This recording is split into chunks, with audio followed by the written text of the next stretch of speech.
Bueno, nos encontramos con Claudia Mix, ella es diputada chilena por Comunes, partido integrante del Frente Amplio, también integra la Comisión de Derechos Humanos de la Cámara de Diputados. El próximo domingo las chilenas y los chilenos van a votar por el llamado o no a una nueva constitución. Este plebiscito constitucional, que recordemos, también es resultado de las movilizaciones populares que hace casi exactamente un año empezaron a darse en el país chileno, que empezaron a exigir y reclamar que cambien cuestiones estructurales para mejorar la vida de las mayorías. Y bueno, ante este panorama, también entendiendo lo que se va a dar este domingo, queremos saber, Claudia, que nos puedas contar cuáles son las expectativas y para ustedes qué cambios estructurales deberían contemplar dentro de esta nueva constitución, si es que se termina votando a favor, para que cambien muchas de las cuestiones que se fueron discutiendo en este año en Chile.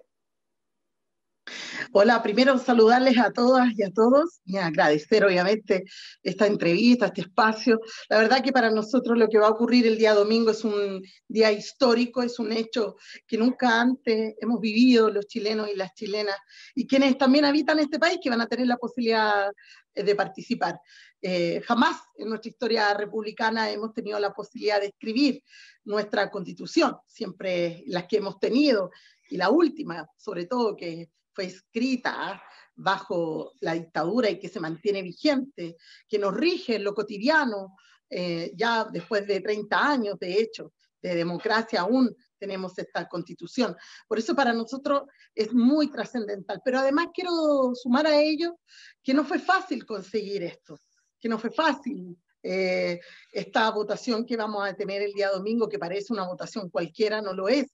Fue gracias a la movilización social, fue gracias a los millones de chilenos que salieron a la calle, y lo digo así, millones de chilenos y chilenas que salimos a la calle hace justamente un año atrás, ya como una consolidación de movilizaciones separadas por distintas reivindicaciones, pero que se juntan todas y se logra, ¿verdad?, presionar al gobierno de Sebastián Piñera y obliga a la clase política, obliga a los otros poderes del Estado a entender la dimensión de esta exigencia ciudadana y que finalmente se transforma en una modificación a la actual Constitución para tener la posibilidad de un plebiscito que le pregunte a los patriotas, a los compatriotas, ¿verdad?, si quieren o no una nueva constitución. Eso es lo que les vamos a preguntar el día domingo, eso es lo que nos vamos a preguntar todos. ¿Queremos o no tener una nueva constitución?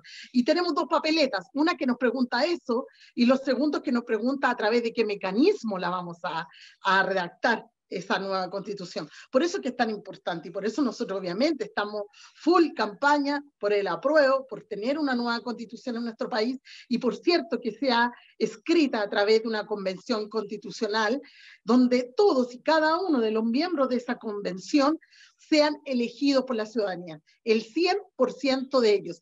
Y para mejor, para nosotros un orgullo, es que esa convención constitucional de lograr que sea a través de ese mecanismo va a ser paritario, es decir, 50% mujeres y 50% hombres. Eso es inédito, no ha habido un proceso constituyente en el mundo que pueda escoger una convención constitucional que sea paritaria. Por tanto, son muchas cosas, son muchas emociones juntas y que nos permiten este domingo de verdad en que se transforme en un día histórico para nuestro país, de tener una nueva constitución, una constitución que nos represente, que al menos tenga la expresión de una generación de 20 años, ¿no?, que pueda representar a los chilenos y chilenas con toda su diversidad, con toda su realidad, con toda su cultura, y que por cierto sea garantía de los derechos que tanto hemos reclamado en las calles.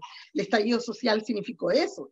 Salimos a pedir más justicia social, salimos a pedir más dignidad, y nosotros esperamos que esta nueva constitución esté expresado allí todos esos derechos consagrados con esta herramienta que nos parece fundamental que la podamos escribir entre todas y todos. De la constitución que se tiene en este momento en Chile, a la que se va a proponer, ¿qué cambios deberían ser prioritarios para cambiar la vida de las mayorías y que hoy fueron parte de eje de reclamo en este año de movilización? ¿Qué es lo más importante que crees o en qué áreas debería hacerse hincapié? Mira, es un todo, es un todo. Nosotros, la apuesta que hemos hecho en este proceso constituyente es escribir completamente la Constitución. Cuando hablamos de hoja en blanco, cuando no hemos ganado el derecho a escribirla completamente, significa, obviamente, uno va a recoger aquello que constituye las bases en general en todas las constituciones, ¿verdad? Pero está abierto el debate, va a estar abierto para estos convencionalistas constituyentes para que podamos construir una constitución no solo que nos represente, sino que lo más importante, que asegure los derechos de todas y todos. Y por tanto, todo está en juego. Nosotros creemos que es fundamental, y parte de los reclamos que han tenido los chilenos y las chilenas en las calles tienen que ver con un sistema previsional, tiene que ver con un sistema de educación, de salud, de acceso y derecho a la vivienda que no está consagrado en la actual Constitución, el derecho al suelo, al agua, un montón de derechos que hoy día están de verdad que no están consagrados en la actual Constitución. Por tanto, es un tremendo desafío. Tenemos después de esta votación del día domingo que elegir a los integrantes de esa convención constitucional que van a tener un año para redactar ese documento, ese escrito, y además ese documento, ese escrito, después nuevamente lo vamos a plebiscitar. Es decir, vamos a tener un plebiscito de entrada que dice, sí, queremos nueva constitución, vamos a elegir el mecanismo, vamos a elegir quienes la escriban y después vamos a decirles si nos gustó o no aquello que terminaron de proponer y de presentar a la ciudadanía. Por eso va a ser un proceso muy democrático y esperamos también que sea muy participativo. Fuiste una de las parlamentarias que promovió la paridad de género en el órgano constituyente, articulando el trabajo con las bases y con los movimientos feministas.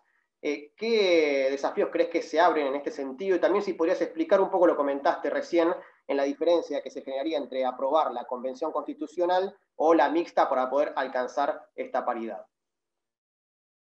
Qué buena pregunta, Ignacio, porque los sectores conservadores y la derecha en nuestro país ha intentado confundir a la ciudadanía diciendo que la convención mixta es la solución, en términos no solo de que sería escrita por la mitad de los integrantes del actual Congreso y del Parlamento y la otra mitad elegidos por la ciudadanía. Pero esa fórmula no asegura paridad, no incluye la paridad. Por tanto, es muy importante que lo tengamos claro, las mujeres, cuando este domingo vayamos a votar.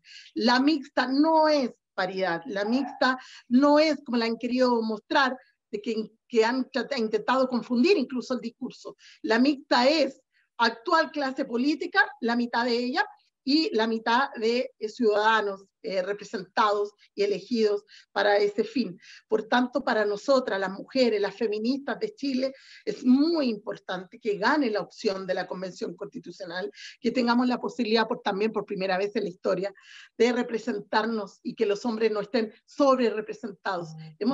Somos más de la mitad de la población en nuestro país y lo más probable que también en Argentina, ¿no? Y que no tenemos la representación política que nos corresponde por derecho. Por tanto, también es un gran desafío para las feministas que en esta Convención Constitucional los temas de mujer, los temas de violencia, los temas de derecho de la mujer, de la igualdad, en todos los ámbitos de la vida de nosotras estén ahí reflejados, estén representados y estén defendidos por mujeres. Después de las protestas de 2019 y viendo la respuesta que tuvo el gobierno de Piñera, decidieron un grupo de parlamentarias y parlamentarios iniciar un juicio político al presidente Sebastián Piñera y también al ministro del Interior, Víctor Pérez, cuestionando su control jerárquico sobre carabineros. Y bueno, tenemos cabales demostraciones de qué consecuencias tuvo esto en la población que se manifestó en las calles. ¿Cómo están estas causas? ¿En qué situación están específicamente el juicio político a Piñera y al ministro del Interior? Mira, hay cosas que corren por distintos caminos, ¿no?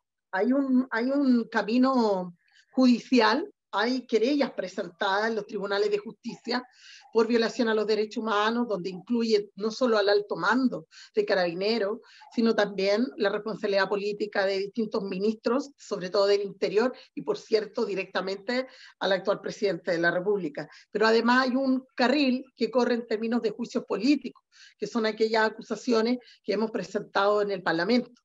Esas no han tenido toda la suerte que hemos querido tuviesen, ¿no? Hemos logrado solo hacer que se haga responsable uno de esos ministros, y en definitiva ha sido una inhabilitación por 5 años a ejercer cargos públicos, pero las 7 restantes acusaciones constitucionales que hemos presentado con los fines de hacer que los personeros de este gobierno se hagan responsables de sus acciones, de sus decisiones, y cómo ha afectado la vida, la salud y digamos, los derechos de los chilenos y chilenas, ha dependido mucho de los equilibrios de las fuerzas al interior del Congreso. Y en ese sentido hay un sector de la política que representa al centro político que generalmente toma el camino de inhabilitarse, de abstenerse, de mirar para el lado y de permitir, en definitiva, que exista en Chile todavía impunidad con las responsabilidades políticas que eso significa. Nosotros estamos esperando que avancen las querellas en el ámbito judicial. No obstante, como parlamentaria, no vamos a dejar de ejercer nuestro rol fiscalizador, y cada vez que sintamos que hay una autoridad que viola la Constitución y las leyes, pone en peligro la salud y la vida de la población, viola los derechos humanos, en definitiva, vamos a estar ahí para ejercer nuestro rol fiscalizador, y por cierto, existirán todas las acusaciones constitucionales que se requieran para al menos hacer que se hagan responsables políticamente de sus actos. Ahora, lo que vaya pasando por el ámbito judicial no es algo a lo que yo me pueda referir, y por cierto esperamos que las instituciones funcionen y hagan la pega que tienen que hacer, ¿no? Y un poco ejemplo de esto que relatabas recién, sucedió este domingo, que se cumplió 1 año de las manifestaciones del 2019, y la gente volvió a demostrar que lo que se va a votar o se va a discutir el próximo domingo, votar y discutir, no es algo aislado ni que se haya perdido en el tiempo, sino que es algo latente en el pueblo. ¿Qué análisis haces de las manifestaciones del último domingo, que también llegaron a los medios masivos y también, por ejemplo, a Argentina? Mira, yo creo que costó muchos años. Todo lo que pasó hace 1 año, quizás para muchos de nosotros fue realmente no solo emocionante, sino que sorpresivo. Porque efectivamente había movimientos fuertes por la lucha de un sistema previsional, había un movimiento fuerte feminista por la lucha, por ejemplo, de la ley de aborto, había fuerte movimiento por la diversidad, había fuerte movimiento sindical, pero no habían logrado unirse frente a una sola demanda. ¿Y qué es la demanda de los derechos por la ciudadanía, por la soberanía, por la posibilidad de tomar decisiones, ¿no? Entonces, eso tuvo su efecto. Cuando la gente, cuando los chilenos y chilenas se empezaron a dar cuenta que aquello que le pasaba finalmente era por la decisión de otros, que si cambiando la Constitución, por ejemplo, podíamos tener acceso de verdad al derecho a la salud, a la educación, a la vivienda, a una pensión justa, etcétera, a un derecho a un trabajo digno, no precario, en fin. Cuando la gente se empezó a dar cuenta de que había un instrumento que regulaba todo aquello y que aseguraba finalmente al 1% de la población en nuestro país todos los privilegios y todos los derechos, en desmedro del 99% restante que en definitiva paga sus impuestos, que es explotada, que trabaja para ellos, ¿verdad?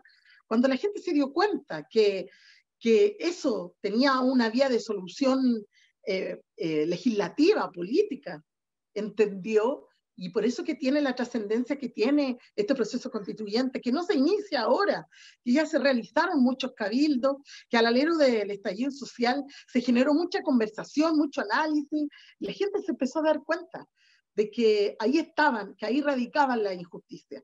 Por eso es que es tan importante. Yo creo que pese al intento de la derecha y de los sectores conservadores en nuestro país de desviar el debate, de poner por sobre todo lo que ha pasado, temas de violencia, hechos puntuales, la gente nos olvida que para lo que vamos a vivir este domingo. Hubo gente que tuvo que sacrificar su vida, que hay gente que tenemos mutilada, que perdió su vista. Tenemos más de 400 chilenos y chilenas que perdieron un ojo por un balín disparado por una escopeta de un carabinero. El costo ha sido alto. Tenemos más de 2.000 presos políticos producto de la revuelta social. O sea, no podemos sino dimensionar lo que significa en lo del domingo. Pero no podemos también olvidar los costos para llegar a este día. Por eso que es tan significativo.